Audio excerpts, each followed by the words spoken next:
문재인 정권 초기 고위 인사 청문회에서 김상조 전 공정거래위원장은 1999년 1억 7,550만 원에 매수한 서울 목동 아파트에 대해 5천만 원의 다운 계약서를 씀으로써 취득세를 적게 낸 사실이 청문회를 통해 2017년 밝혀진 바 있습니다. 또한 그는 청와대 정책실장 시기인 2022년에는 5% 이상 못 올리게 한 임대차 3법 시행을 이틀밖에 앞두고 본인 소유 강남아파트 전세 계약을 갱신하면서 전세보증금을 14.1%나 올려서 파문이 일었습니다.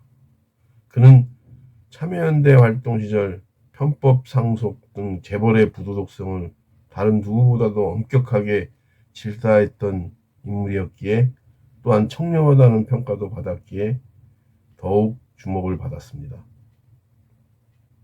다운계약서 작성에 의한 취득세 탈루 의혹은 위장 전입 문제와 함께 공직자 청문회에서 가장 많이 드러난 대표적인 불법이자 탈법, 편법 사례입니다. 적발된 고위공직자 후보자들의 한결같은 변명은 당시 관행이라는 것이었습니다. 고위공직 후보자들의 다운계약서에 의한 취득세 탈루 의혹이 본격적으로 제기된 건 이명박 정부 때부터입니다.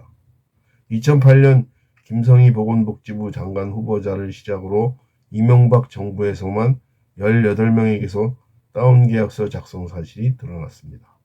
심지어 국세청장과 법무부 장관, 감사원장 등 세금 관련 행정이나 법질서와 관련된 공직 후보자들조차도 다운계약서 작성 사실이 밝혀져 충격을 주었습니다. 2012년 대통령 선거 시기엔 대선 후보들의 다운계약서까지 불거졌습니다. 안철수 대선 후보의 부인 김미경 서울의대 교수가 2001년 아파트를 매입하면서 다운계약서를 쓴 것으로 드러난 것입니다. 뒤이어 문재인 대선 후보의 부인 김성숙 여사마저도 자신의 명의로 빌라를 사면서 다운계약서를 쓴 사실이 밝혀졌습니다. 박근혜 정권 시기엔 15명의 고위공직자 후보자가 다운계약서를 작성한 것으로 드러났습니다. 이후 문재인 정권 시기에도 예외가 아니었으나 문재인 정권 시기에 더 문제가 된 것은 문재인 대통령 자신이 대선 과정에서 박근혜 정권의 인사 문제를 비판하며 고위공직자 결격 사유로 인사의 5대 원칙 중 하나로 세금 탈루, 부동산 투기 등을 공약으로 내걸었기 때문입니다. 문 대통령은 이 중 하나라도 위반할 경우엔 고위공직자로 등용하지 않겠다고 했습니다. 문 대통령 스스로 고위공직 후보자는 청와대 내 인사 시스템과 국회의 인사청문회에서 엄격한 검증을 거칠 것이라며 역대 가장 깐깐한 인사검증을 했던 민정수석이 자신인 문재인이라는 점을 강조했었습니다. 그렇다면 이 같은 원칙과 깐깐한 인사검증은 얼마나 지켜졌을까요?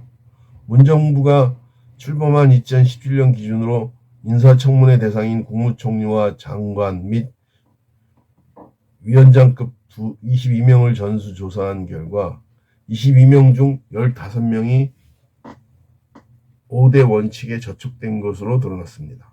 특히 행정부 외에 법질서의 보루이자 근간이라고 할 수 있는 사법부의 김명수 대법원장과 유남석 헌법재판소장을 비롯해 총 8명의 대법관과 헌법재판관이 다운계약서를 작성한 것으로 드러나 큰 충격을 주었습니다. 그 외에 위장 전입이 드러난 고위직 법관도 5명이나 되었습니다. 여기서는 청문회가 시작된 이후에 모든 정권을 통틀어서 가장 많이 광범위하게 벌어진 다운계약서 작성 관행에 대해 언급하겠습니다. 앞서 사법부의 두 최고수장을 포함해 총 8명의 최고위 법관, 즉 대법관과 헌법재판관이 여기에 해당됩니다. 이 최고위 법관이 다운계약서를 작성한 사실이 밝혀졌음을 언급했습니다. 그런데 2006년 대법원은 다운계약서 관련 판결에서 임의로 신고를 한 다운계약서에 의거해서 취득세를 부과한 행정처분이 정당하다고 판결했습니다. 이 판결로 인해 지방세법의 취득세 조항은 신고가액이 아닌 실거래가로 부과하는 것으로 개정되었습니다. 대법원의 판결과 대법관들 자신들의 다운계약서 작성에는 모종의 상관관계가 있다고 의심하지 않을 수 없습니다. 지방세법상의 취득세 조항의 허점입니다. 즉 취득자가 신고한 금액만을 토대로 취득세를 부과하다 보니 별도로 다운계약서를 작성하게 된 것입니다. 두 번째로는 부동산 중개거래를 맡고 있는 공인중개사와 부동산 매입 과정에서 소유권 이전 절차를 위임받은 법무사가 개입해서 편법으로 다운계약서를 작성한 것입니다. 공인중개사는 중개수수료에 대한 부가가치세 납부와 관련해 원래 거래가와 다운계약서상의 거래가 사이의 차액에 대한 부가세를 탄로할 수 있고, 법무사는 소유권 이전 행정 절차를 대행해 주면서 다운계약서 작성을 통해 더 많은 고객을 확보할 수 있기 때문입니다. 즉 부동산 매도인은 양도세를 적게 내거나 아예 내지 않아도 되고, 매수인은 취득세를 적게 내고, 공인중개사와 법무사 역시 앞서 언급한 이해관계가 얽혀 있는 데서 다운계약서 작성이 시작된 것입니다.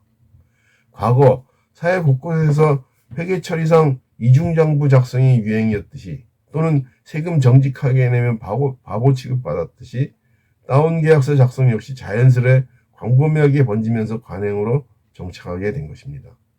이는 일종의 집단적 공범의식의 공유입니다. 서로 나쁜 짓이라도 모든 사람이 다 저지르면 죄의식을 느끼지 않거나 못하는 심리상태를 말합니다. 이러한 관행 실태를 취재해 보도한 2002년 9월 30일 KBS 9시 뉴스에 의하면 특정 아파트 단지의 100여 건의 거래 내역을 조사했더니 실거래가가 3억 4천만 원 정도의 아파트에 대해 1억 7천만 원과 9천만 원 정도의 두 종류의 다운계약서가 작성된 것으로 밝혀졌습니다. 9천만 원은 해당 아파트의 취득세를 부과하는 시가 표준액이었으며 1억 7천만 원은 분양가격에 준하는 액수였다고 합니다. 이후 KBS는 15년이 지난 2017년 7월 15일 임장원이라는 기자를 통해 문재인 정권의 고위공직자 청문회를 계기로 이 문제를 다시 자세히 다루었습니다. 청문회에서 너무 많은 사례가 드러났기 때문입니다. 문제는 KBS 보도 관점이 어처구니 없게도 다운계약서 작성 관행이 국가 탓이라는 것입니다. 본인들 탓이 아니라는 식이죠. 즉 국가가 부실하게 만든 법 때문에 대다수 국민이 이중계약서라는 함정에 빠졌는데, 이를 그들의 도덕성 문제로 비난하면 그게 과연 정당하냐 하는 식입니다.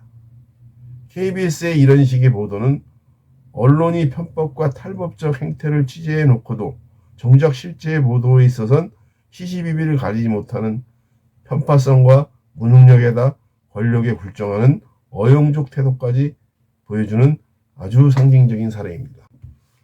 이와 관련 2012년 당시 안철수 대선 후보의 다운계약서 작성과 관련해 나온 납세자연맹의 입장문도 KBS와 비슷합니다.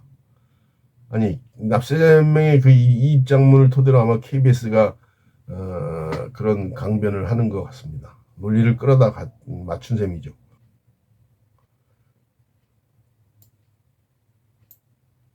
즉 편법이자 위법을 통해서라도 국가에 납부할 세금을 내지 않아도 된다는 논리입니다. 이야말로 편법, 위법, 탈법을 정당화하는 말이 아니고 무엇입니까?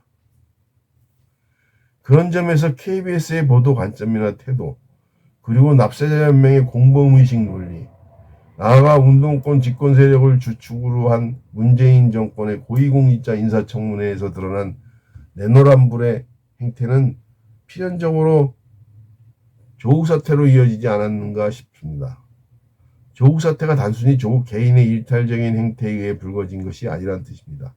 그 이면에는 우리 사회의 최고위층들이 다운계약서를 관행이랍시고 아무런 법적, 도덕적 꺼리낌도 없이 비양심적으로 행하고도 버젓이 부의 축적과 출세를 이루는 한국 사회의 풍토가 깔려 오랜 세월 누적되어 왔다는 뜻입니다. 한국사회 대관 책 서문에서도 밝혔다시피 다운 계약서 문제 역시 해방 이래 한국사회에 행해온 온갖 초탈위 편불법, 초법 탈법, 위법 편법, 불법 행태의 한 사례에 불과한 셈입니다.